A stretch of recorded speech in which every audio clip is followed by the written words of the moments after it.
Hello everyone, welcome to the daily newspaper analysis brought to you by Shankar IAS Academy, 11th February 2025. Displayed here are the list of articles that we will be discussing today. The first article, 0 hour in Rajya Sabha. The article is taken from the newspaper Indian Express. In this topic, we will be discussing what is 0 hour, and then we will also discuss the legal and historical background of the census in India, and then we will also discuss the constitutional and legal background of legal basis of food security in India. And the second article, cross-blood transplant. This article is taken from the newspaper The Hindu, which is talking about the cross-blood transplantation surgery for a kidney patient held in Chennai. And in this topic, we will be discussing what is this cross-blood transplantation and what are the benefits and the disadvantages and what are the regulations that we have in India related to the transplantation surgeries.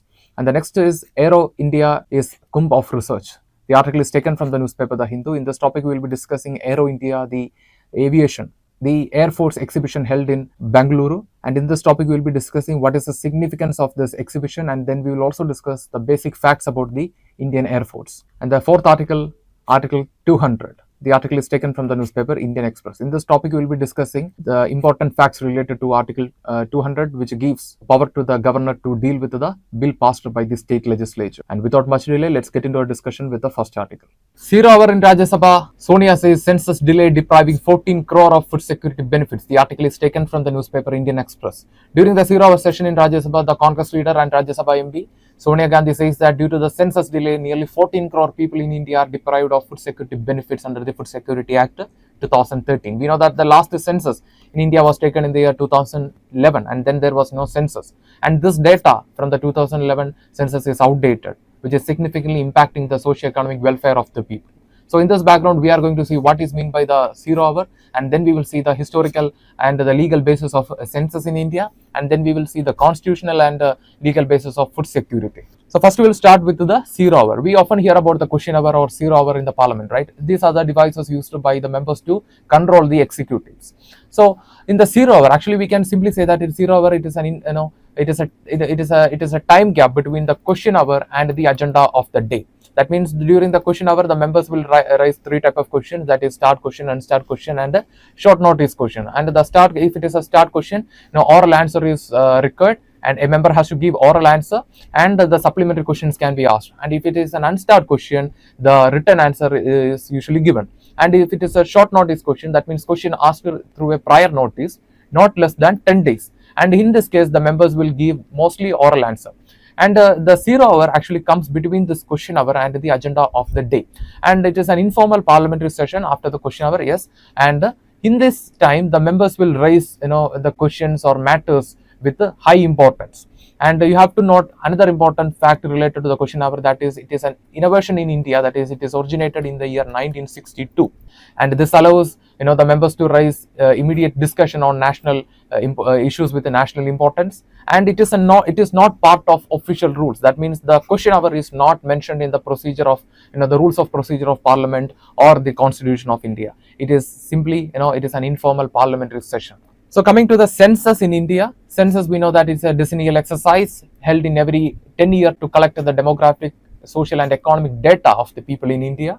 And it aids in policy planning, resource allocation and welfare schemes. So through collecting the socio-economic data of the people, we can find that which are the regions suffering from underdevelopment, poverty, or unemployment, or we can also assess the social background of the people. For example, if there is any improvement in the SC/ST community in India, if there is an improvement in the the financial status of SC/ST community in India, if there is an improvement in the women population in their economic status or their social status in India, this type of data can be collected through this census, and this helps in policy planning, resource allocation. That means we can allocate the resource equitably, and also guides the government and the policy makers to frame welfare schemes.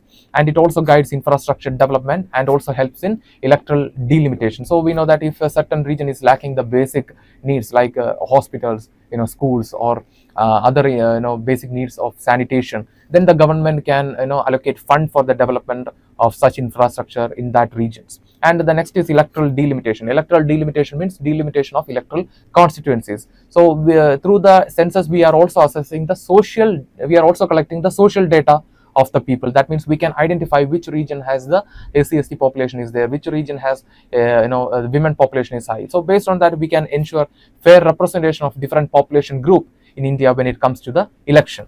And coming to the history of the election census in India, the first census in India was carried out in the year 1872, and this was a non-synchronous election. And the first synchronous election was held in the year 1881 under the leadership of W.C. Plowden, the Census Commissioner of India. So what is the difference between this non-synchronous census and synchronous census? The first census in India, which was taken in the year 1872, was a non-synchronous census, which means the data collection was taken in different provinces at a different point of time. There was no uniformity, or there was no standardized methodology. But that was not the case of the the synchronous census in the year 1881. That was a there was a uniformity and a standardized method to collect the data of the people, and it was taken place at a one time.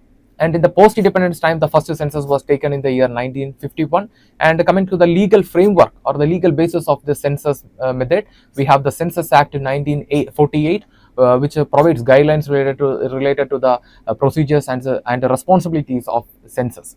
And now the census is supervised by the officials like Registrar General of India and Census Commissioner of India under the Ministry of Home Affairs. Home Affairs. Please note that it is under the Ministry of Home Affairs, not under the Ministry of Finance, or not under the Ministry of Statistics and all. It is under the Ministry of Home Affairs. So coming to the constitutional and legal aspects of the food security in India, it is a third topic. It's a third subtopic of this article. So Article 39 of the Indian Constitution, it is under the directive principles of the state policy. So directive principles of the state policy, these are the principles or the provisions that we adopted from the Irish Constitution, and it gives certain directions to the state when they frames a policy or when they makes a legislation. So they have to keep these principles when they are framing a legislation. And our DPSP, that is Directive Principles of State Policy, is influenced by socialist principles, Gandhian principle, and a liberal intellectual principle. And Article 39 of the Indian Constitution directs the state to take measures to ensure the adequate means of livelihood to the citizen of India. And then we have the Article 47 of the Indian Constitution, which directs the government or the state to make adequate measures to ensure or enhance the nutrition and the public health of the population in India. And and we also have a certain guided welfare law like the National Food Security Act 2013, and we have implemented the food security measures through various programs, including schemes like schemes like Anganwadi Service Scheme and Pradhan Mantri Poshan Abhiyan. Both are looking to enhance the nutrition security of India. And we know that the right to food is also recognized as a right under the Article 21 of the Indian Constitution, that is right to life, right? And right to clean environment. All these rights are not directly, they are indirectly mentioned in Article 21 of the Indian Constitution. Okay, we can derive meaning in that way also. And if you look the theme of the 2024 World Food Day, you can see that the right to food for better life and better future. So that is the theme of the World Food Day, which is observed on in the month of October. And this year the theme is right to food for better life and better future. And you can see that the Indian government is collaborating with the World Food and Agriculture Organization and the World Food Program to enhance the nutrition security in India, and also not in India, in international level as well. And we are also the world is moving towards a principle that the food is not just an essential need, it's a right of the people. Like the right to clean environment, food is also a right of the people in the world, and it is recognized as a fundamental right under Article 21 of the Indian Constitution. And coming to the judicial interpretation related to the food security, we can say that the People's Union for Civil Liberty case 2001, in this case this People's Union for Civil Liberty, they raised a concern related to the starvation in India despite we have food surplus. That means we have surplus, but still the hunger is prevailing in India. That issue was addressed in this case by this People's Union for Civil Liberty. And in this case, the Supreme Court highlighted that the right to food is a fundamental right, and also directed the government to take essential measures to implement the food security. And we can see the government since then launched a lot of programs, including the milestone was the National Food Security Act. And in the international level also, India made a lot of commitments. That means India is a signatory to the Universal Declaration of Human Rights and the International Covenant of Economic, Social and Cultural Rights. So both of these convention recognizes the food as an essential right or a fundamental right of the human beings. So in this topic, we discussed what is zero hour, then we discussed the historical and legal basis of census in India, and then we discussed the constitutional and legal aspects of food security in India. So based on our discussion, try to answer this prelims practice question. The question is, which article of the Indian Constitution has been interpreted by the Supreme Court to include the right to food as a part of the right to life? Right to life, the hint is given here. The article is 21, option B. The correct answer is option B, article 21. So with this, we will move to the next article. Aero India is a Kumbh of research. Rajnath Singh. The article is taken from the newspaper The Hindu. The article is talking about the air show, Aero India, which is held in Bangalore. So in this background, we are going to see the significance of the Aero India exhibition, and then we will see the basics about Indian Air Force. So Aero India 2025 is a biennial air show and aviation exhibition held in Bangalore, the capital of Karnataka, and it is organized by the Ministry of Defence to showcase the latest advancements in the field of aerospace and defense technology in India. And the exhibition also acted as a platform for bringing together the global defense manufacturers, policymakers, and military leaders. And it is focusing on self-reliance in defense production of India, especially through the Atmanirbhar Bharat program. And it also fosters the partnership and defense technology of India with other nations. And coming to the key highlights of the Aero India 2025, it is phrased as the Kumbh of research by the Defense Minister Rajnath Singh, and that government is targeting through the program. The government is planning to enhance the defense technology and defense sector of India, and the government is planning to target rupees 21 crore defense export from India, and it is also targeting to 1.27 lakh crore in defense production. So the defense export itself is targeting beyond rupees 21,000 crore, and the production is beyond 1.27 lakh crore. And important personalities like the Defense Minister of India, the Deputy Chief Minister of Karnataka, Mr. C.K. Shivakumar, and the Minister of State for Defense, Sanjay Seth, also attended the exhibition. And the Aero India program also has strategic and diplomatic importance because it strengthens the global defense partnership of India with important nations like USA, Russia, Israel, and France. And it also encourages foreign direct investment in the defense sector and also enhances India's position as a major defense exporter. And coming to the economic and technological significance of the Aero India program, so it is focusing on indigenous defense manufacturing through the Atmanirbhar Bharat and Making India scheme, and supports India's goal of becoming a global defense hub in the near future, and encourages public-private partnership in the defense technology and the defense sector, and also promotes startups and MSMEs in the defense technology. And it also exhibits India's advancements in the field of artificial intelligence, unmanned aerial vehicle, and other advancements in the field of cyber warfare and avionics. Avionics are nothing but the electronic equipments which are used in the aerospace. And also highlighted the importance of the government's target, that is crossing defense export of 21,000 crore in the near future. And coming to the government policies and initiatives taken in this line, first we have the Making India scheme, which was launched in the year 2015. It is focusing on indigenous production, including the defense technology. And Atmanirbhar Bharat, which is looking to attain self-reliance and through reducing dependence on imported goods. And we know that we have launched the National Manufacturing Mission in the Union budget for the financial year 26. So the National Manufacturing Mission is also looking to reduce the India's dependence on imported goods, including the defense. And the government introduced a plan to asking the investors in the field of wind energy sector to go for domestic manufacturing rather than importing from the other countries. So we discussed an article about this yesterday. You can watch yesterday's video as well. And next we have the defense industrial corridors in the state of UP and Tamil Nadu, which is promoting manufacturing hubs in India. And then we have the defense production and export policy. Next we have the defense production and export promotion policy 2020, which is targeting, through this the government is targeting $5 billion defense export by 2025, that is this year. And then we have the innovation in the defense excellence. This program was launched in the year 2018, and this supports defense startups and MSMEs in the defense technology. And next we have the encouragement of foreign direct investment, and that too 74% through automatic route. Automatic route means without the prior approval from the RBI. So this encourages foreign investments in India, especially in the field of defense technology. We are going to see the basic facts related to Indian Air Force. So it is established on October 8, 1932 with the motto "Touch the Sky with Glory," and it is headquartered in New Delhi. And coming to the rank structure hierarchy of the Indian Air Force, the highest position is Air Chief Marshal, and followed by that Air Marshal, Air Vice Marshal, and Air Commodore.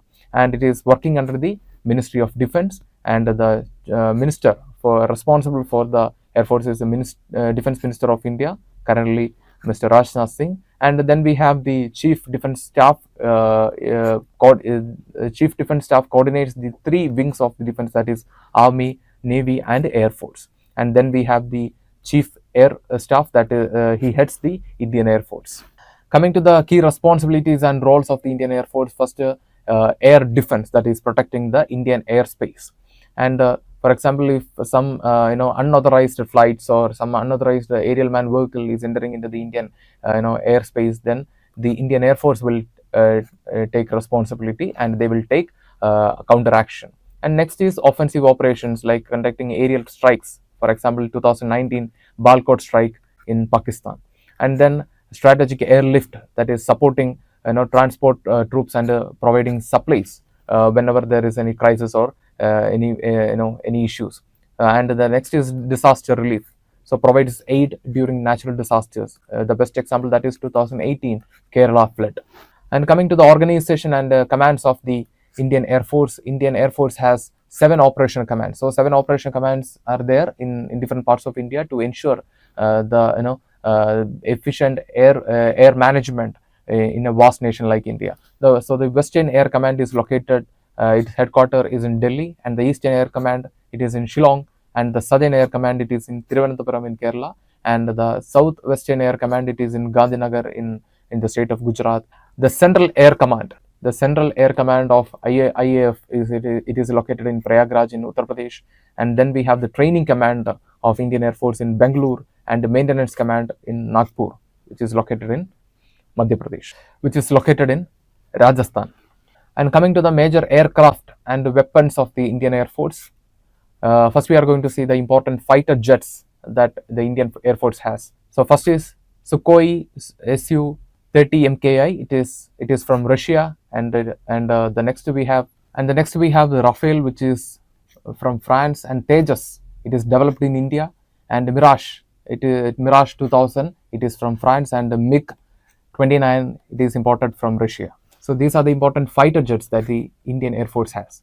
And the next, coming to the transport and helicopters aircraft, that is C-17 Global Master 3rd, that is a heavy lift transport used by the Indian Air Force. And next we have C-130J Super Hercules. It is a tactical helicopter that is used for tactical airlift. And next we have IL-17 Gajraj. It is a military. It is used for military transport. And the Chinook CH-47. It is a heavy lift helicopter. And Apache AH-64E. It is another aircraft used by Indian Air Force for attacking purpose. It is an attacking helicopter. And coming to the missile systems that the Indian Air Force has, first we have the BrahMos, that is Brahmaputra and Moskova, and it is a supersonic cruise missile. And then we have Astra, it is a air-to-air missile. And then we have Agash, it is a surface-to-air missile. And then Prithvi Air Defense is a ballistic missile interceptor used by the Indian Air Force. So in this topic, we discussed the importance of Aero India, the Air Force exercise held in Bangalore, and then we discussed the basic facts related to the Indian Air Force. So based on the discussion, try to answer this prelims practice question.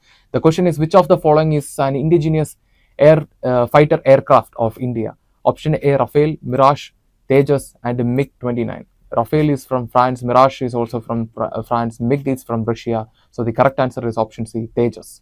Yes, Tejas is the indigenous fighter aircraft developed by India. Article 200 expects governor to tell states reasons for withholding assent to bills. Supreme Court. Recently, the state of Tamil Nadu filed a petition against the governor's decision to withhold a certain bill and forwarding certain bills to the President of India. And in this case, the Supreme Court on Monday held that under Article 200, the governor has the authority to withhold the bill.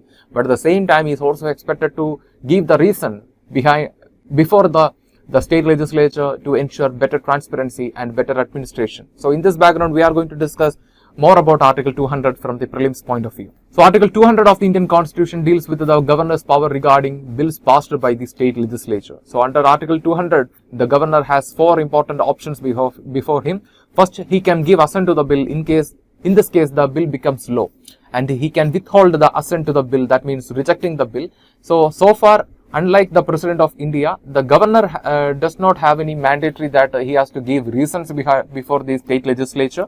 But in the recent judgment, the Supreme Court emphasized the transparency. And the third option is returning the bill for reconsideration. If that bill is not money bill, then the governor can send back the bill to the state legislature for reconsideration. If the state legislature passes the bill again with or without changes, then it is mandatory for the governor to give assent.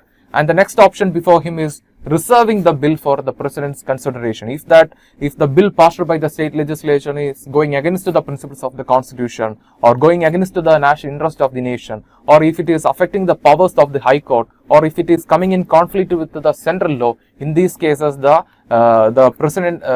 governor can reserve the bill for the president's consideration. So what are the options available before the president in this case? Here also the president can give assent, then the bill will become law, and he can withhold the bill or he can return the bill for reconsideration. So here in this case, if the president is returning the bill to the state legislature and the state legislature passes the bill again with or without changes, but here the president is not bound to give assent if the bill is passed again. That means if the bill is passed again by the state legislature, it is not mandatory for the president to give assent. And now we are going to see some of the important Supreme Court judgments related to Article 200. First case is Samshar Singh vs. State of Punjab 1974. Here the Supreme Court held that the governor must act according to the advice of the Council of Ministers headed by the Chief Minister, except in the case of discretionary powers. Discretionary power in the sense, for example, in certain cases, if after election no party gets majority, then definitely, or if a ruling party loses the confidence,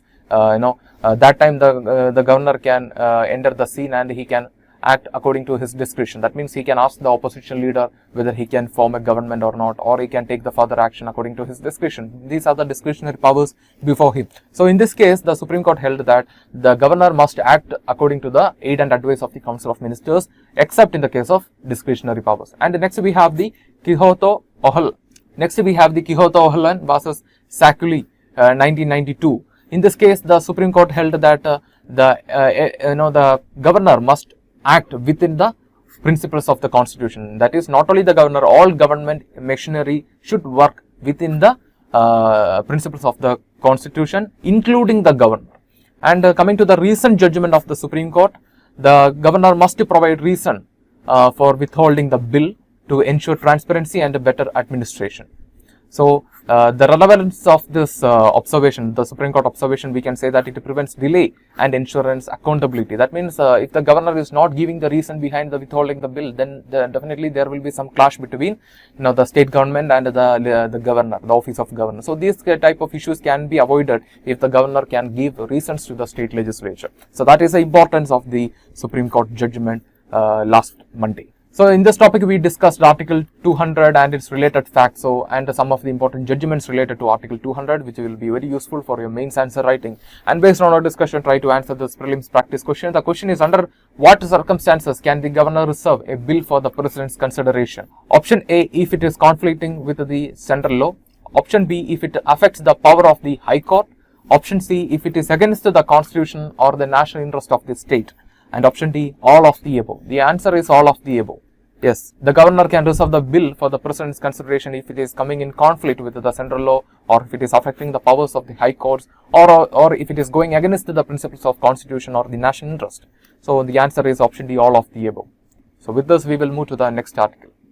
Cross-blood transplant performed on a patient with Bombay blood. The article is taken from the newspaper The Hindu, which is talking about a cross-blood transplantation, kidney transplantation surgery for a patient in Chennai with a rare blood group, that is Bombay blood group. Bombay blood group is a type of rare blood group which lacks A, B and H antigens, and this blood group was discovered in Bombay in the year 1952. That's why this blood group got the name Bombay blood group, and it is a rare type of blood group, and it is also known as HH blood group.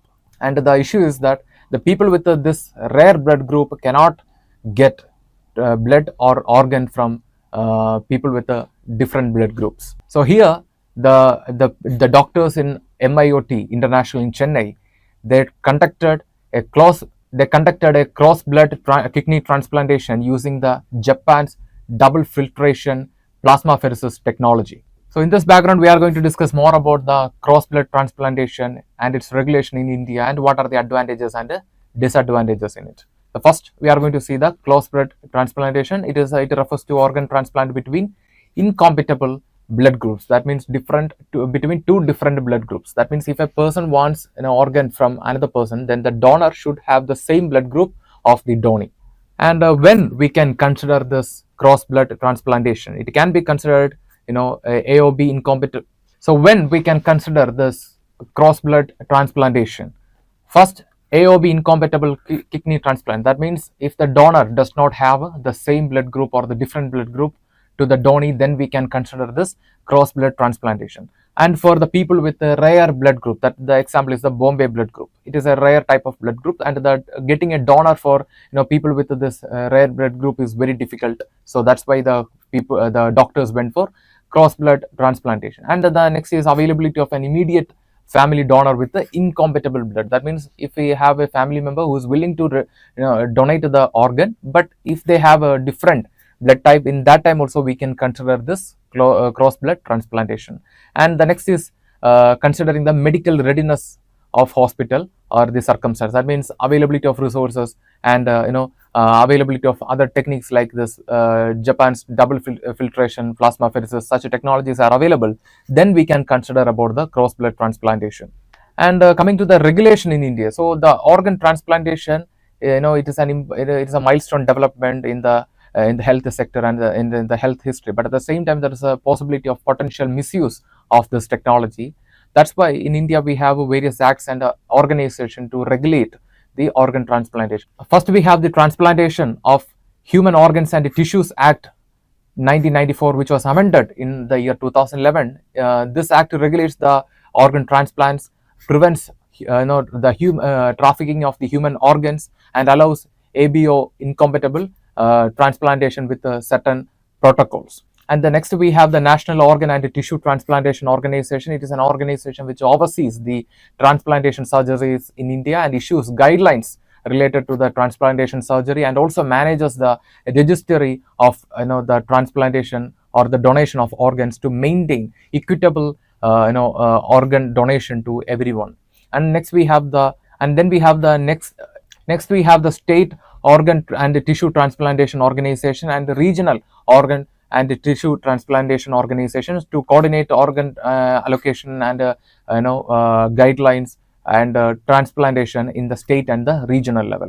And then we have the Institutional Ethics Committee in the hospitals, which reviews and approves the the consent of the doctor, the consent of the donee, and next we have the Institutional Ethics Committees in hospitals, which approves or reviews the the ethical approval related to the organ transplantation, which includes the consent of the the donee and the consent of the donor, like that.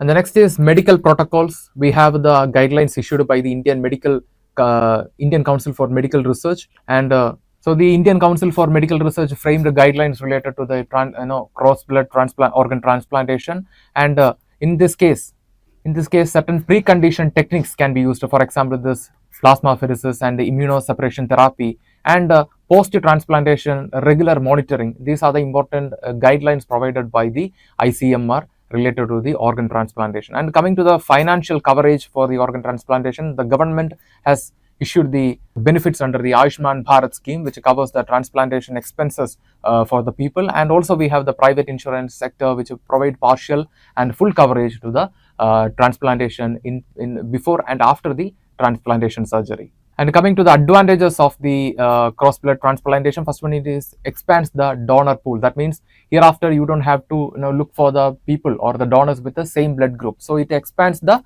availability of donor. And the next is life saving for rare blood group people with rare blood groups. That means through here also we can see that it expands the donor pool. Therefore, you don't have to wait for the correct or the perfect donor with the same blood group, and improves the transplantation accessibility. Here also you can take the organ from or tissue from people with different blood groups. And studies also found that this cross blood transplantation also has long term outcomes. That means the people are healthy even after the cross blood transplantation surgery. And coming to the certain disadvantages associated with the cross blood transplantation, first is the higher possibility of a rejection. That means if the conditions, the preconditions are not properly monitored, then there is a possibility that after the surgery, the transplanted organ will be attacked by the immune system of the donor. And the next is complex preparation. That means the preconditioning of the transplantation includes the techniques like plasmapheresis and immunosuppression therapy and frequent monitoring. So this makes the surgery more complex than the traditional method of organ transplantation. And the high cost, high cost is a biggest concern, because in society people may not have they may not have a sufficient financial status to conduct surgeries even in the traditional transplantation surgery. So in this case, going for a cross blood transplantation which is even more expensive than the traditional transplantation method will make it is inaccessible to people from certain background. And the next is limited expertise. That means this is not frequently conducted surgery or performed surgery, and it requires a lot of medical people with high doctors with high experience, and it also needs complex preparation. That's why with a limited expertise or with a limited technology, we cannot conduct the cross blood transplantation. And the risk of infection, that means intense immune suppression therapy can lead to the increased risk of infection and other complications in the donor in the post transplantation surgery time. So these are the disadvantages associated with the cross blood transplantation surgery. So in this topic we discussed the cross blood transplantation surgery, what are the benefits and when we can consider going for a cross blood transplantation surgery, and what are the risks associated with, or what are the disadvantages associated with this. So based on discussion, try to answer this prelims practice question. The question is, consider the following statements regarding the cross blood transplantation. Statement 1, it refers to organ transplantation between a donor and recipient with different blood groups. Yes, this statement is correct. Statement 2, the Bombay blood group can receive organs from any AOB blood group due to the absence of A and B antigens. And statement 3, double filtration plasmapheresis is a technique used to reduce antibody levels in cross blood transplantation. Which of the statements given above are correct? Option A 1 and 2 only, option B 1 and 3 only, and option C 2 and 3 only, and option D 1, 2 and 3. The correct answer is option A, option B 1 and 3, option B 1 and 3 only. The statement 2 is incorrect. The Bombay blood group cannot receive organ from any AOB blood group due to the absence of. This statement is wrong. Yes, the correct answer is option B 1 and 3 only. With this, we are coming to the conclusion for today's newspaper analysis. If you like the video, hit the like button, give your feedbacks as comments, and share this content with your friends. And before leaving this channel, don't forget to subscribe and also hit the bell icon to receive on-time update from Shankar IAS Academy. Thank you.